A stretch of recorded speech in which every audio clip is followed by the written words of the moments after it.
Hai semua, selamat kembali ke Suara Insider. Jangan pasang kuat-kuat di tempat awam. Kenapa? Semua orang di sini sangat tenang. Ada kena mengena dengan kamu ke? Jangan menyibuk. Kamu siapa? Ini Jepun. Jepun kenapa? Saya orang Cina. Saya tengok tak boleh ke? Ada kena mengena dengan kamu ke? Kamu ada masalah ke? Pada 3 September, seorang blogger yang berasal dari Timur Laut China memuat naik video, menyatakan bahawa ibunya dengan sengaja memasang kuat siaran langsung perarakan ketenteraan 3 September di dalam kereta api bawah tanah Jepun. Selepas itu, seorang penumpang Cina lain tampil menegur, namun ibunya terus memaki hamun lelaki tersebut. Penumpang Cina itu berulang kali meminta agar tenang, tetapi wanita Cina itu tetap angkur dan sombong. Blogger yang merakam video itu berkata, proses berdebat antara ibunya dan lelaki tersebut berlangsung agak lama, kerana apabila melihat perarakan ketenteraan, ibunya teruja dengan emosi nasionalisme. Ada netizen yang berkata, orang-orang sebegini dalam kehidupan nyata tidak berupaya mengubah keadaan diri yang serba hina, lalu memilih untuk mendapat maruah palsu dengan menyokong kuasa yang menindas. Mereka menyangka sedang menunjukkan kekuatan bangsa, tetapi lupa bahawa merekalah yang sebenarnya ditindas hingga terpaksa meninggalkan tanah air, dan hanya boleh hidup di ruang masyarakat yang lebih beradab.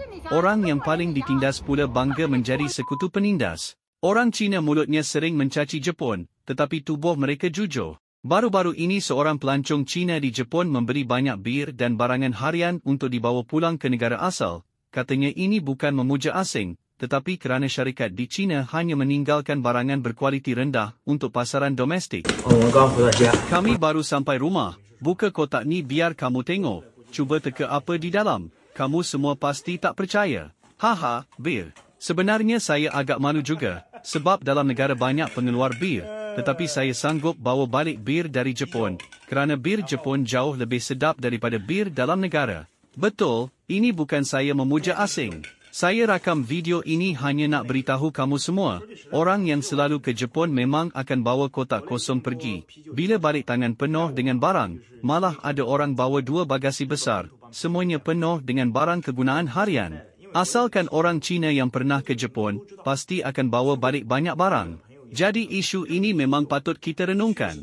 Bukan kerana kami suka puja asing, tetapi kerana barangan yang dikeluarkan syarikat dalam negara, yang diekspor pasti lebih baik daripada yang dijual dalam negara. Yang paling teruk ditinggalkan dalam negara. Jepun pula sebaliknya, yang terbaik mereka simpan untuk pasaran domestik, yang kurang berkualiti baru diekspor.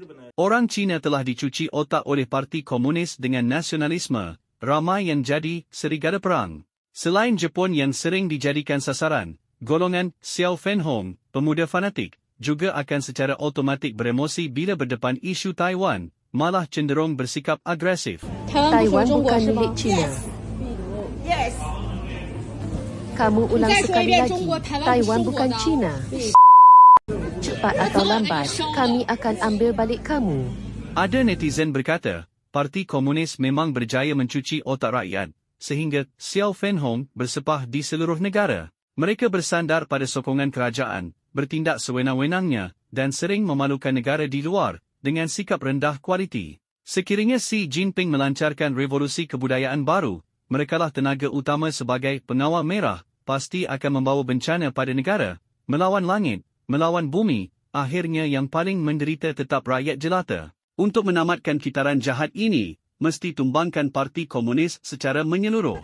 Perkara seterusnya di Jepun turut menggelikan hati. Seorang lelaki pertengahan umur dari China di Kawaguchiko, Fuji, kerana ahli keluarganya lewat balik, dia cemas lalu berdiri di hadapan bas pelancong untuk menghalang daripada berlepas. Video ini tular di internet. Menurut rakaman video yang tersebar di internet, lokasi kejadian adalah berhampiran Kawaguchiko, Fuji. Seorang lelaki pertengahan umur dari China, kerana ahli keluarganya masih belum kembali ke tempat naik bas, sedangkan pemandu bas, Resort Express, sudah bersedia untuk berlepas. Lelaki tersebut tiba-tiba berdiri di hadapan bas, menggunakan tubuhnya untuk menghalang bas daripada bergerak.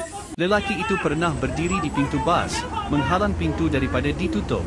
Pemandu bas keluar menasihati, sambil menarik lengannya turun dari bas, kemudian menutup pintu dan bersedia untuk bergerak. Selepas itu, lelaki itu berpindah ke hadapan bas untuk terus menghalang bas, sambil berteriak-teriak menyuruh ahli keluarganya yang lewat supaya cepat kembali.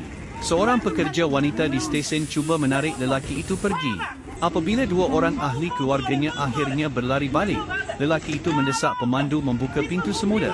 Menurut netizen yang memuat naik video tersebut, akhirnya pemandu terpaksa membenarkan keluarga lelaki itu naik semula, tetapi bas pelancong itu lewat berlepas selama 5 minit. Sejak Singapura dan Malaysia membuka kemasukan tanpa visa kepada pelancong Cina, jumlah kedatangan meningkat mendadak, tetapi semakin banyak juga insiden memalukan berlaku kerana isu sikap dan kualiti pelancong. Pada awal Julai tahun ini, sekumpulan pelancong Cina di Melaka didenda oleh JPJ, Jabatan Pengangkutan Jalan, kerana gagal memakai tali pinggang keselamatan dalam bas pelancong.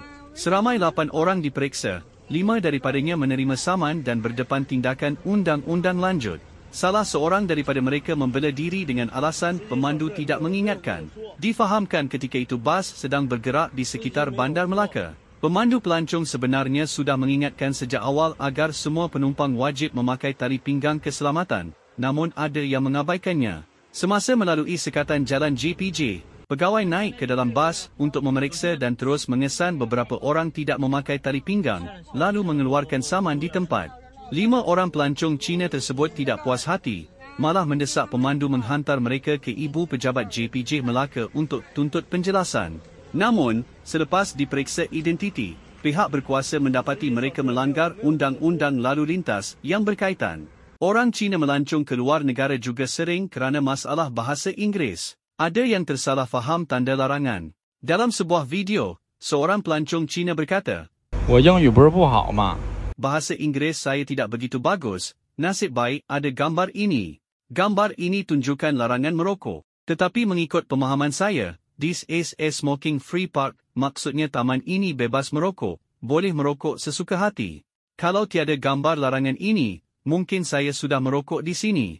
Seorang blogger Cina dari Singapura mengulas bahawa majoriti pelancong Cina tidak memahami ayat-ayat asas dalam bahasa Inggeris, hanya sesuai melancong dalam negara. Jika keluar negara, khususnya ke Singapura, kalau tak faham bahasa Inggeris, kena bersedia untuk disaman. Blogger itu bergurau, katanya kalau tanda bergambar larangan merokok dibuang, ramai pelancong Cina tak faham bahasa Inggeris, lalu fikir boleh merokok sesuka hati, maka polis Singapura boleh dengan gembira keluarkan saman. Beberapa dekad lalu, ketika Cina membuka pintu ekonomi, berlaku fenomena demam belajar bahasa asing. Namun disebabkan sistem pendidikan yang kaku, tahap bahasa Inggeris rakyat umumnya rendah, terutama dalam sebutan dan komunikasi lisan. Beberapa tahun kebelakangan ini, Cina malah menekan pendidikan bahasa asing. Parti Komunis Cina memperketat kawalan ke atas pelbagai sektor, termasuk mengenakan polisi dui pengurangan, Shuangjian, terhadap pusat tuition, diikuti arahan supaya peperiksaan akhir sekolah rendah dan menengah membuang subjek bahasa Inggeris. Malah, mereka dilarang menggunakan bahan pengajaran dari luar negara. Sebaliknya wajib mempelajari pemikiran Xi Jinping. Seorang sarjana Taiwan, Wang Jisheng, menganalisis bahawa ini boleh ditafsirkan sebagai pengasingan ideologi, serta memutuskan peluang generasi muda Cina memahami dunia sebenar. Sebenarnya, ada kalanya orang Cina di dalam negara lebih biadab daripada ketika di luar. Ada yang tiba-tiba marah tanpa sebab, membuat kecoh. Pada 6 September tahun ini, di sebuah restoran di Shanghai, seorang wanita merungut sushi yang dihidangkan tidak sedap, lalu memaki hamun tukang masak, malah memecahkan pinggan di tempat kejadian. Seorang pelanggan asing di meja sebelah tidak tahan lalu menegur, tetapi wanita itu terus menampar lelaki asing tersebut. Seorang pemuda yang melihat berkata, macam mana boleh pukul tetamu asing? Wanita itu kemudian mengherdik pemuda itu sebagai anjing suruhan, malah menumpahkan makanan di mejanya. Lebih melampau, wanita itu berkata dengan angkuh, sushi murah sebegini hanya untuk orang kelas bawahan, sambil mendakwa dirinya graduan cemerlang Universiti Fudan. Selepas berdebat dengan pemuda itu, dia menampar pula wajahnya. Apabila polis tiba, wanita itu menuntut supaya pemuda itu dibawa pergi dahulu, kalau tidak dianggap tidak adil. Akhirnya, polis terpaksa mengheret wanita itu keluar. Pemerhati sosial berkata, Ramai orang dalam masyarakat normal sukar memahami mengapa orang Cina menjadi sebegini. Walaupun golongan ini bukan majoriti, tetapi bilangannya semakin meningkat. Puncanya ialah masyarakat Cina sudah kehilangan nilai moral tradisional. Konsep toleransi dan mengutamakan keharmonian sudah lama dilupakan. Ditambah dengan pemerintahan Parti Komunis yang menindas, rakyat tiada saluran untuk melepaskan rasa tidak puas hati. Ramai yang apabila menghadapi ketidakadilan dalam keluarga, tempat kerja atau masyarakat, tidak dapat menyelesaikannya, lalu melampiaskan kemarahan kepada orang lain. Perbuatan memaki hamun masih dianggap ringan.